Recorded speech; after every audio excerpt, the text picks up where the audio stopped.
Just preparing in seconds.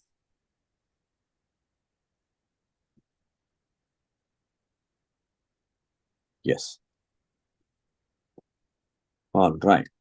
So we are talking about the mind, and the mind is the part of the subtle body.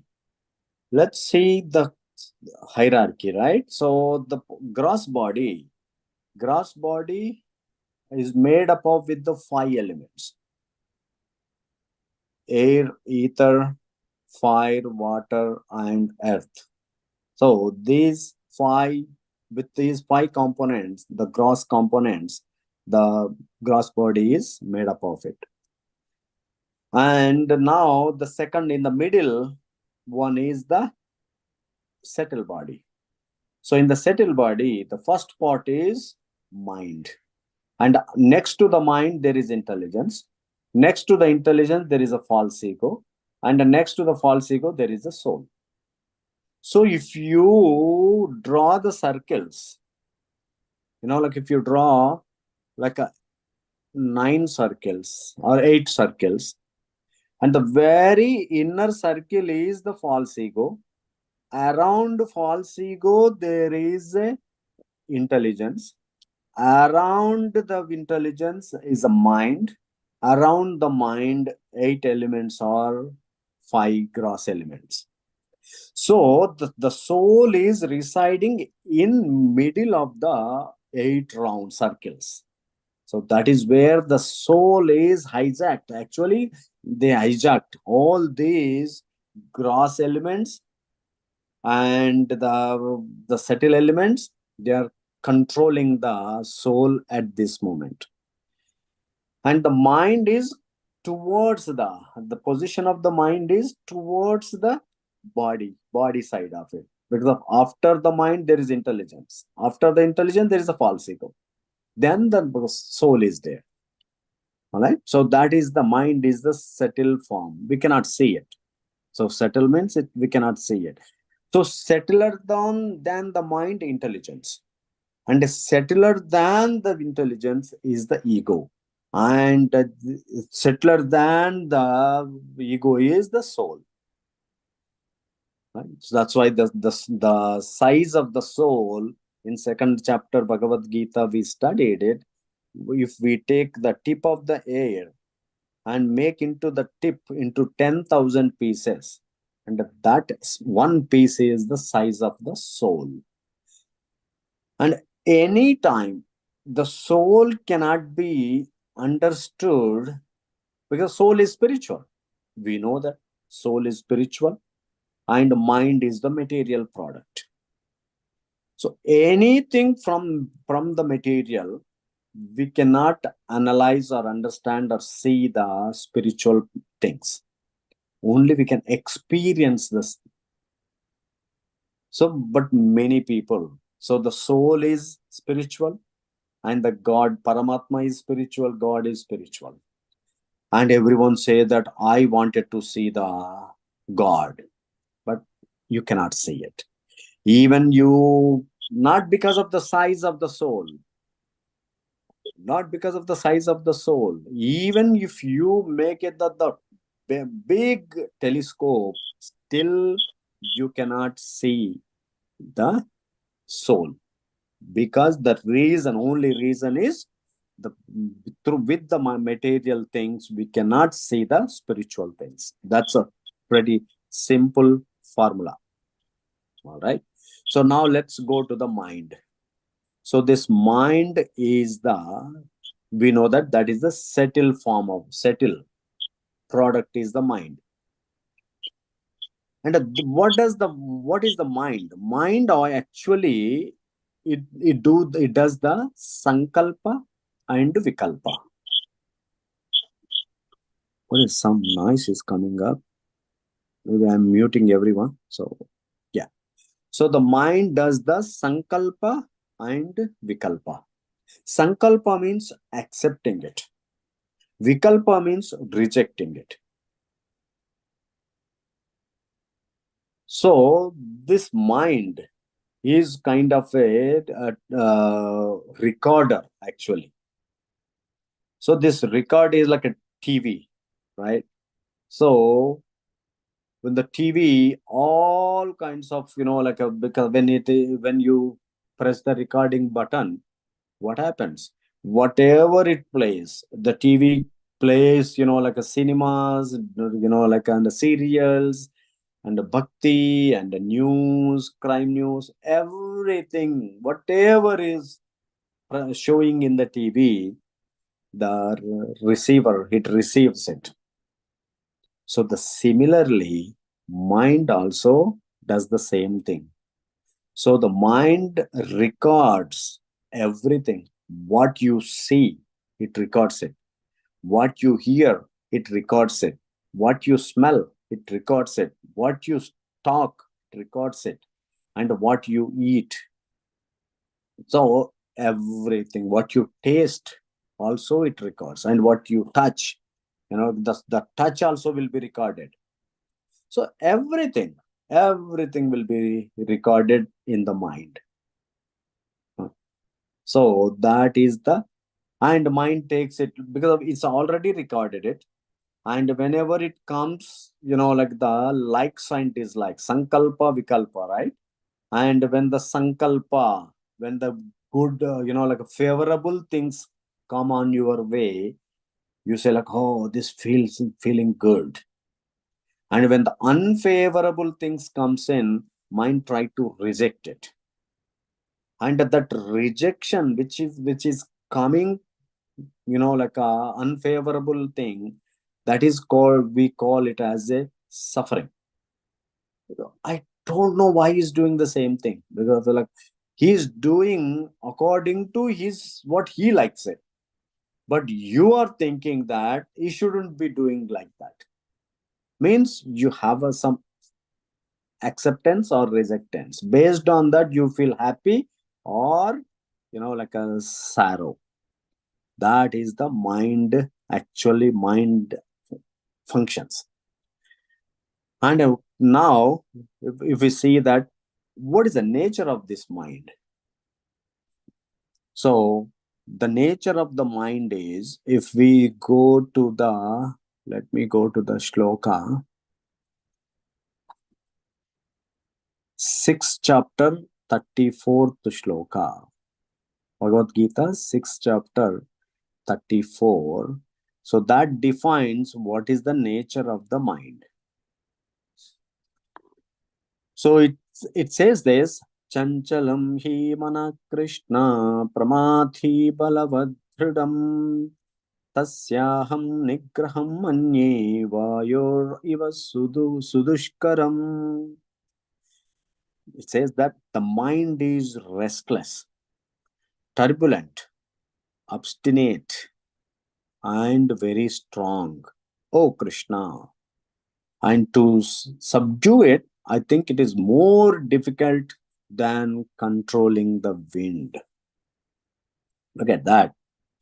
And this verse was spoken by the Dhanurdhari, who can control with his wind weapon, Vayu Astra. He can control the air in entire planet. That is the strength. That kind of person is talking about the mind here. So mind is always restless. It doesn't stay at one time, one place. It's like a completely, even, like it is in the sleep also. It goes here and there, wanders so many places. And it is a turbulent. What is the other qualities saying that? Obstinate. And the mind is very, very strong. Even to subdue this mind, Arjuna says that I can't do it. Rather, I can control the wind easily than the mind. Okay, I mean, like a poor fellows, who are we to control it? Right? So that is the nature of the mind. It always wanders from one to other, this to there, like a jumping, like a, which is drunkard monkey. So the monkey itself is, like a very active, super active. But when you, like give the liquor to the monkey, imagine that's the situation. So that's what Arjuna is speaking. Because of this shloka is spoken in the Dhyana Yoga, Ashtanga Yoga. And because of Ashtanga Yoga, the mind is the key product. Because of you have to control the mind. If you don't control the mind, forget about the Ashtanga Yoga, forget about the meditation. Then you can't even do it. You can't even sit properly. Look at like at the younger generation, that the kids are more active. What does the people think that, like they are active? Means, though they are very active. It's not, active is a passionate of the mind, passionation of the mind. So he should be like a, whenever he needs to, like it should be like a controlled way. If the child is little bit more active, that means he's autism. So this next generation is like getting closer to the autism. That's why the autism also is growing a lot, because the parents also, when they're, since the time they, before they conceive, look, their consciousness is very active, because they want to do this. In that consciousness, they conceived it, and in that in the during that after pregnancy, and they keep the mind, like run here and there, and that same consciousness goes to the child also. So the example is the Prahlada. When the Prahlada was in the womb, Narada was teaching the Srimad Bhagavatam to Kayadu, his mother, and Kayadu was not paying attention, but the Prahlada was hearing it. So the children will hear it, the kids will hear, babies will hear. So it's not just the reading, they hear it. When you, many people, like when during the pregnancy time, they want to do all the, like the book reading and all that. But that reading, the English or Telugu, whatever the language, is not important to the kid, the baby. Your bhava is important. So that consciousness will go inside. So we have to be very, very careful what kind of consciousness we are developing it.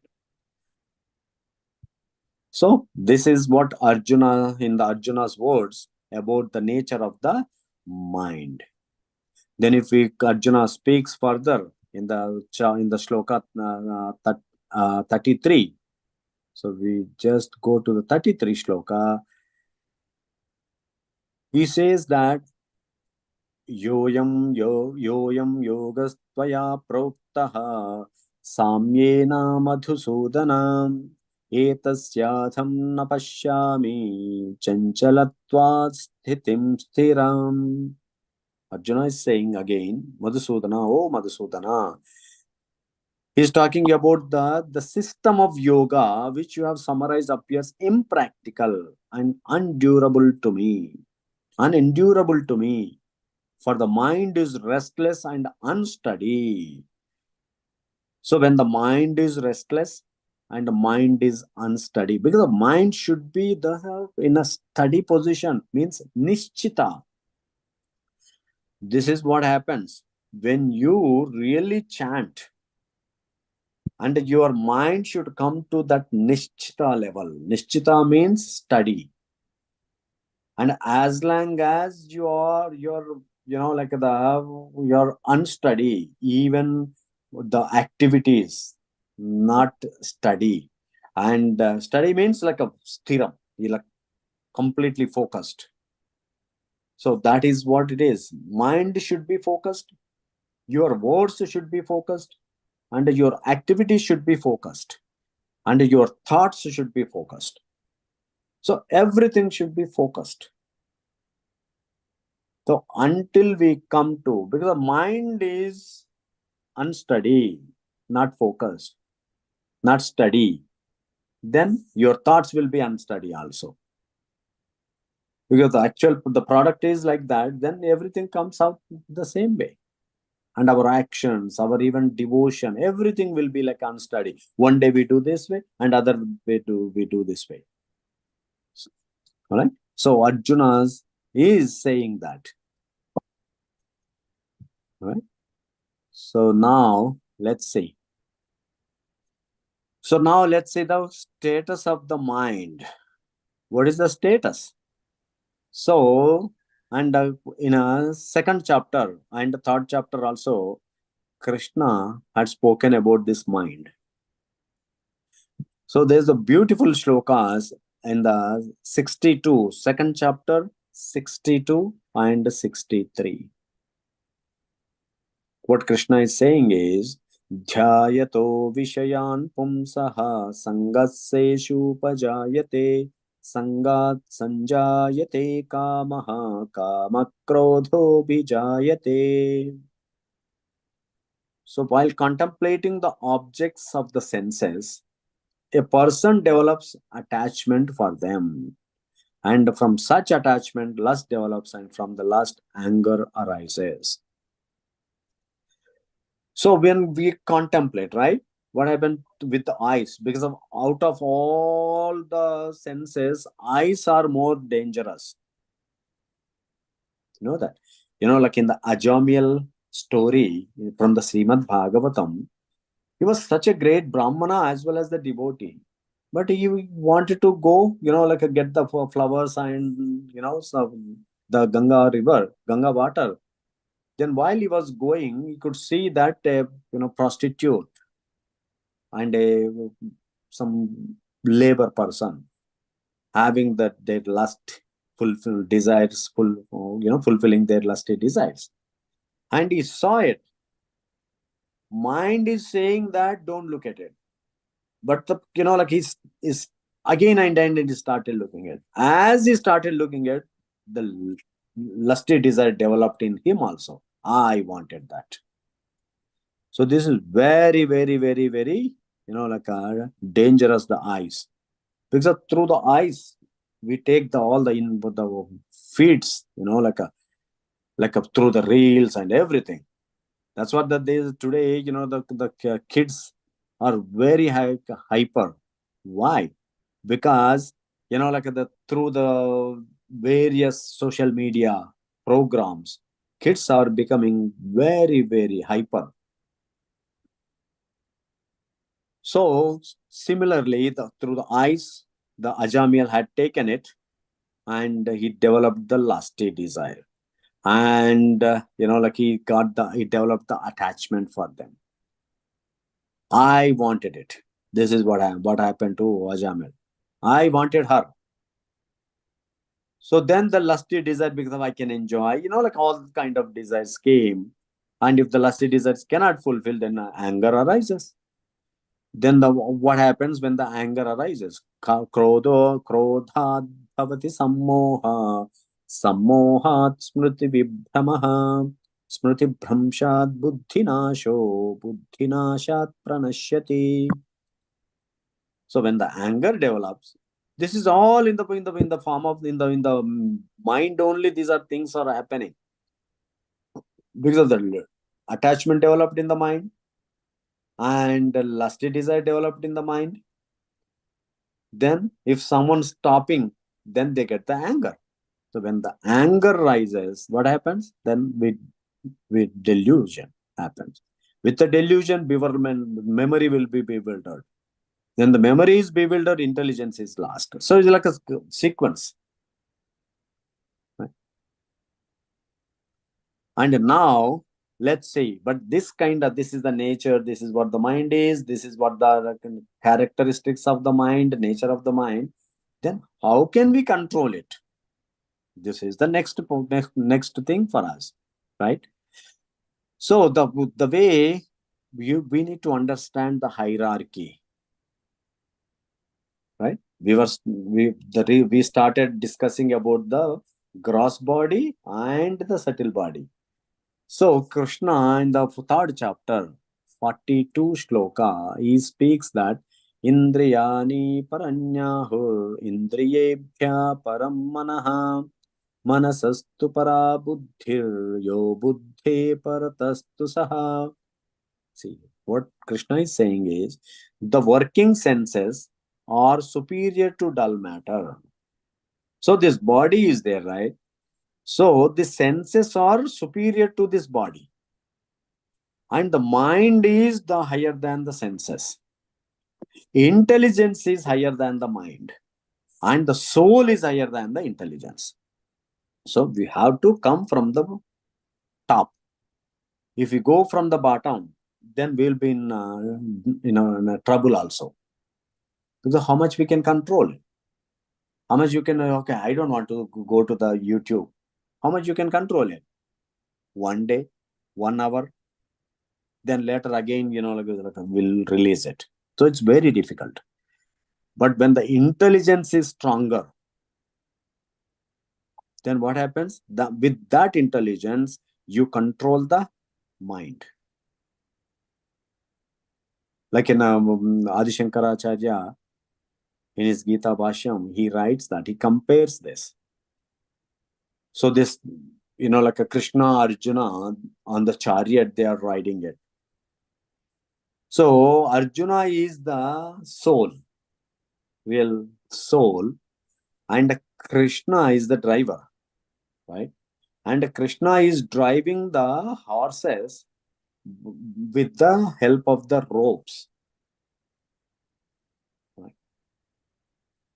So he's controlling it, and the horses are the senses. When the horses are the senses, and those senses need to be controlled by the rope of the mind. The rope is the mind. And this driver is the intelligence. And the passenger is the soul, Atma. So in order to take this Atma to the right destination, the intelligence need to be stronger. And then through the intelligence can control the mind and the senses through the mind. So that is what he is speaking about it. So now the question comes, one more question you may ask. Why do I have to control the mind? Because whatever the way it is, I'm fine, right? Many people today, when we ask them, come and hear this Bhagavad Gita, it's like, I don't have a time. Where are you going? I have an event. I have to go to the friends. Many people, oh yeah, the friends are coming, or I'm going to the visiting the friends. That's why I don't want to hear it. Because, but actually, the mind, that is what, I do whatever mind says. There is a big problem. And the mind, that is the reason we are here. Because we heard the mind. When we hear the mind, then mind is going to be the worst enemy. It is going to keep us millions, billions of lifetimes here only. Because the mana eva manushyanam karanam bandha mokshaya bandhaya vishaya sango muktai nirvishayam manaham. This is what the 6th chapter speaks about it. For the mind is the cause of bondage. And the mind is the cause of liberation. If you control the mind, it will take you will be liberated. If you don't control the mind, you will be bonded. Then the choice is ours. If we are okay to stay in this material world, so it is fine. Let the mind go. Whatever mind says, we can hear it. But it will be forever. And the mind detached from the sense objects is the cause of the first step is we start detaching it. So until we detach it, then it is very difficult. Therefore, the mind which is always engaged This is what, where you have to engage the mind in the Krishna consciousness. This is the only solution. If it is not engaged in the Krishna consciousness, why we have to engage in Krishna consciousness? Because the human purpose only for that. So we have to bring on to the Krishna. The mind has to, as soon as we attach the mind to the Krishna, then it will be controlled. Artificially, with our effort, we cannot control it. Arjuna already spoke about it. And when we control the mind, it will become a best friend.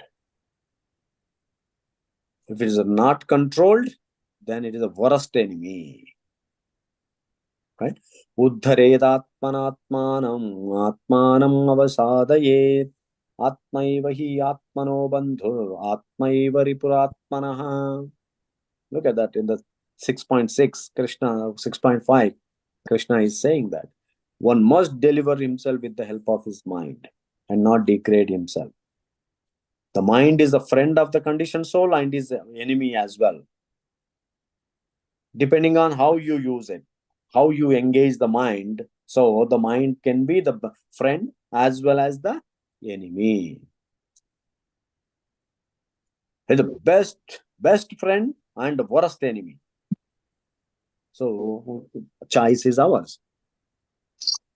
So now the process, there is a process. Mind cannot be just controlled like that.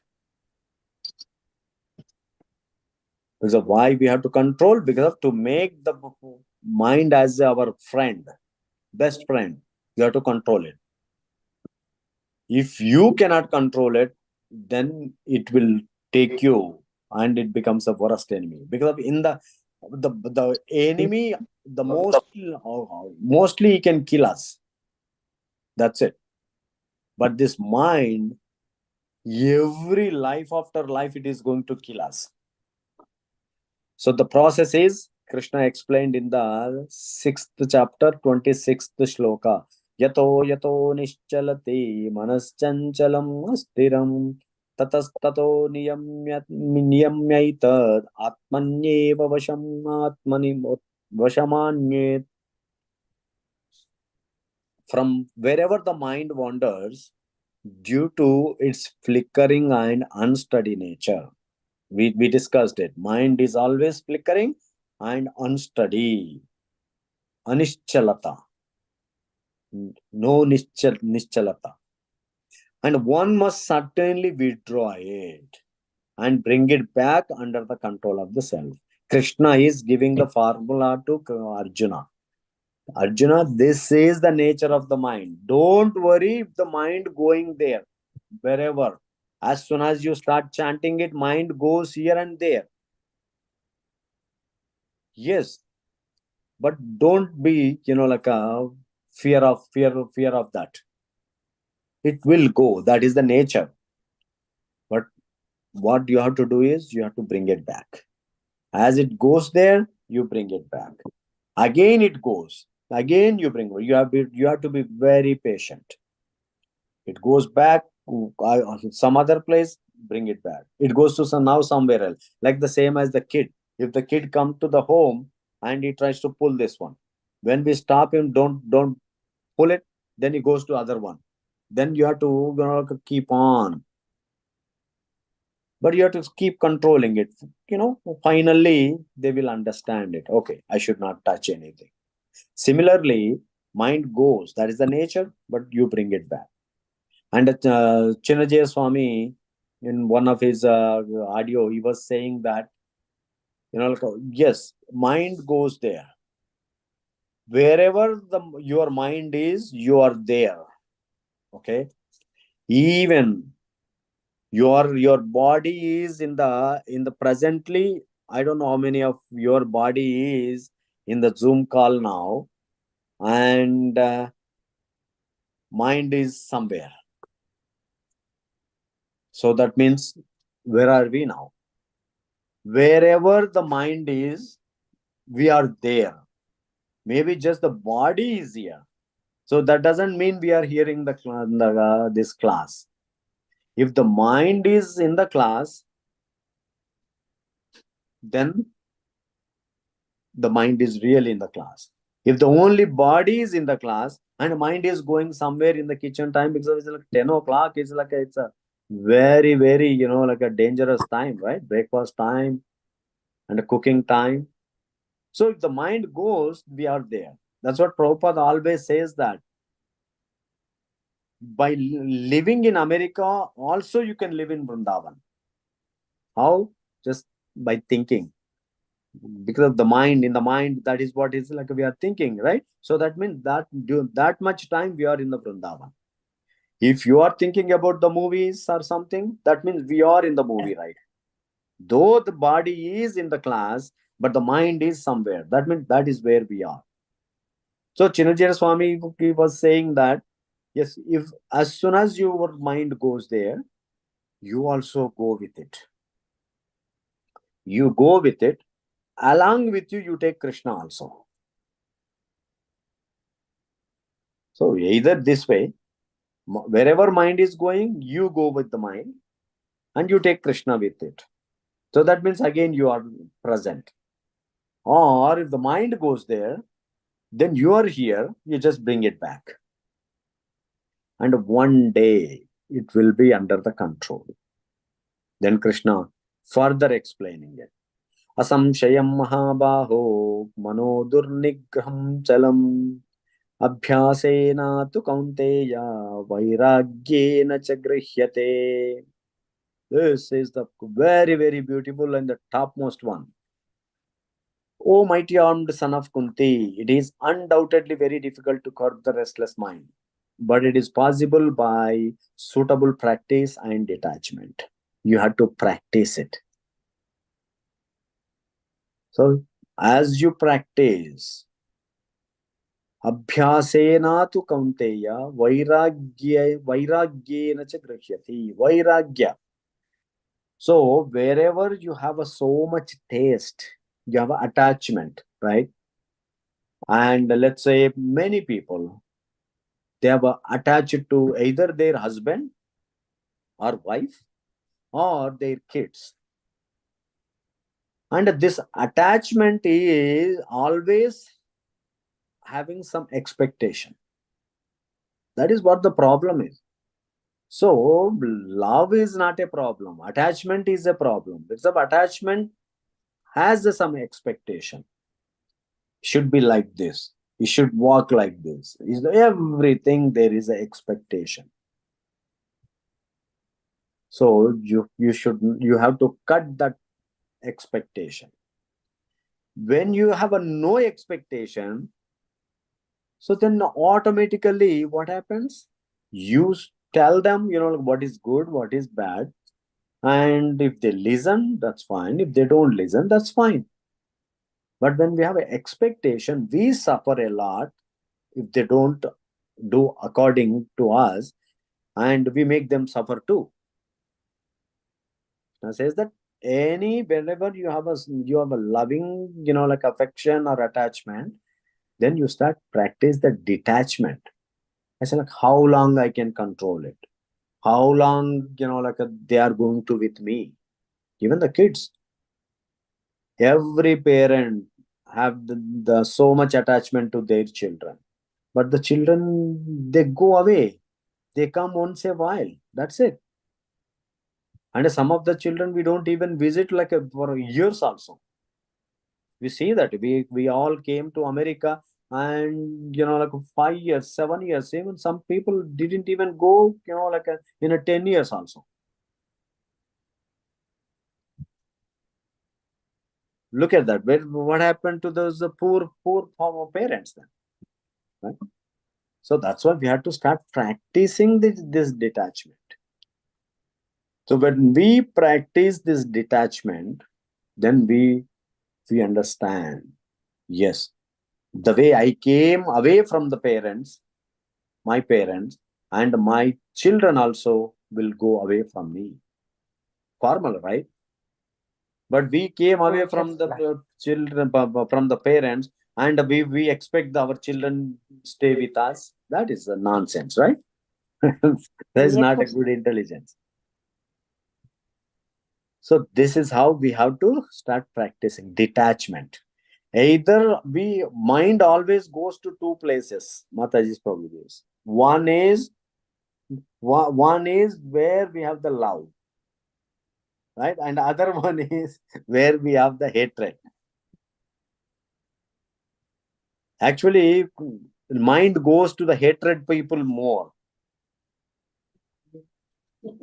not the loved one. Even when they have started hating someone, they don't even care the loved ones.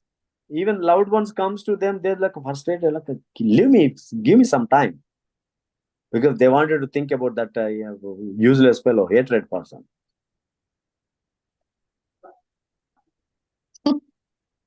So this is what the problem is. That's what Krishna says. You practice detachment. You practice from the hatred object. You practice from the loved one also. Hmm? And then Krishna, in the 8th chapter, Krishna advises Arjuna, Ma manusmara yudhyacha. You have to do your duty, then think of me. When you think of me, what happens is all the mud from your mind will go away. Because we are started feeding, like the new things. As we started feeding the new things, like there is a, if you have a coffee, so you have a cup and you have a coffee in this, and whatever the flavor you put in that cup, that is what you drink it. So the mind is like that. Mind is like a cup, and what you fill in is important now. What do you wanted to fill in? You wanted to fill the liquor, or you wanted to fill in the crazy coffee, like a smelling coffee, or you wanted to fill, like the pure milk, or water, whatever you fill in, that is going to be the taste.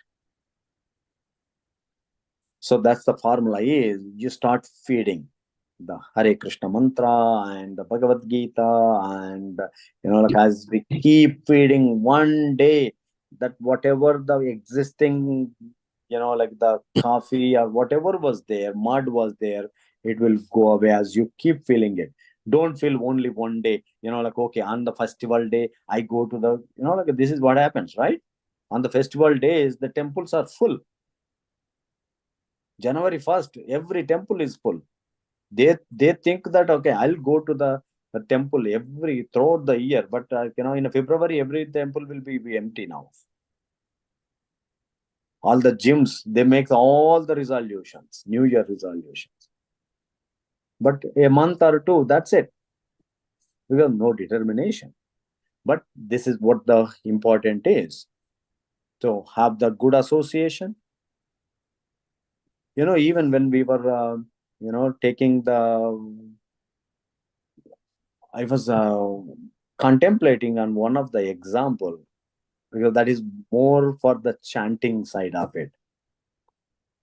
Do you want to hear that too? So the chanting, because before I forget it, what happens is when I was a kid, we have the mountain next to my village in a 1 kilometer, 1.5 kilometer. We have a village. We have a Lord Narsinga also, the Vigraha also there. I used to take all the cows and buffaloes in the childhood days, and there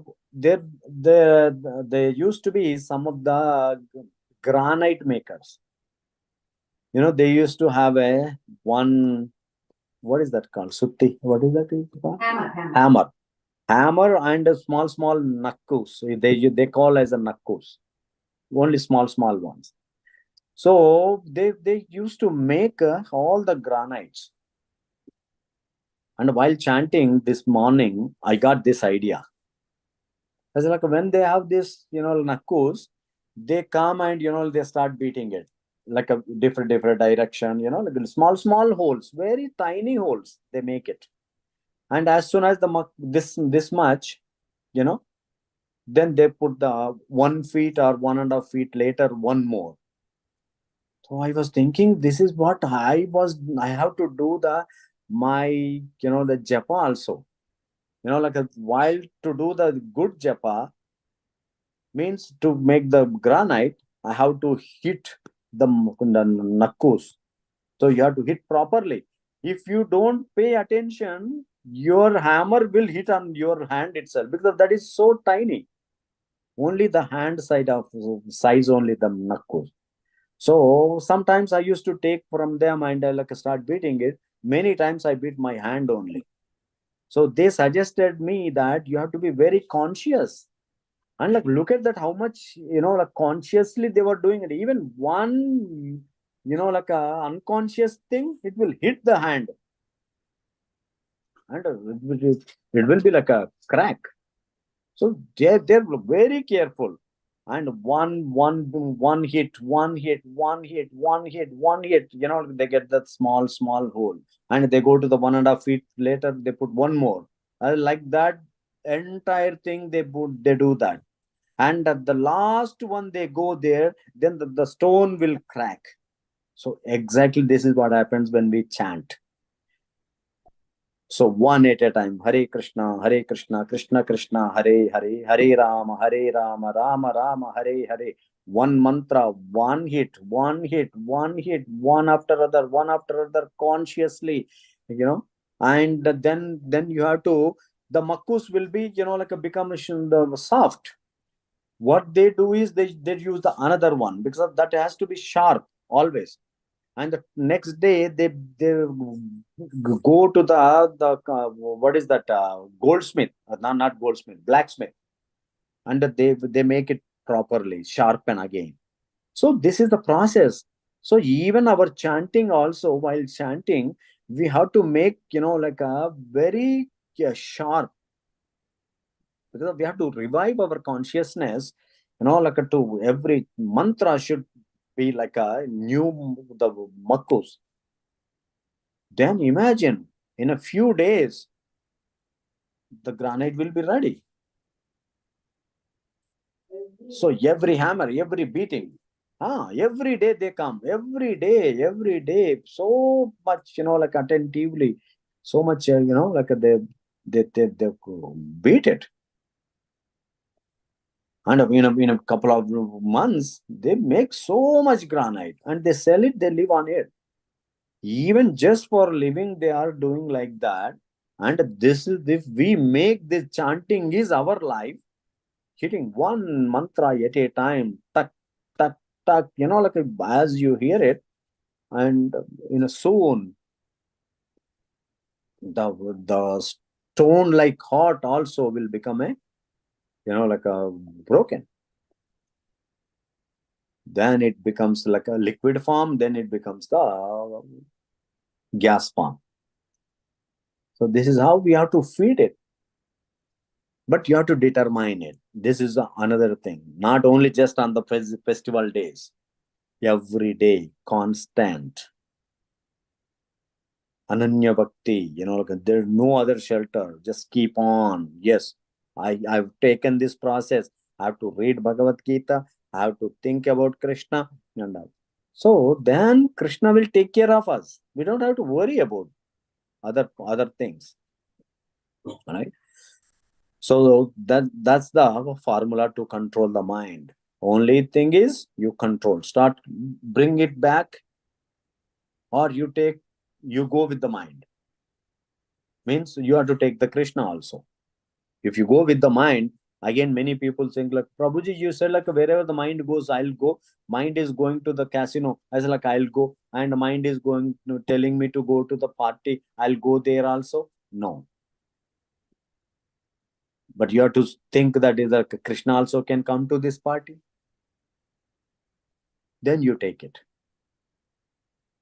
Otherwise, you bring it back.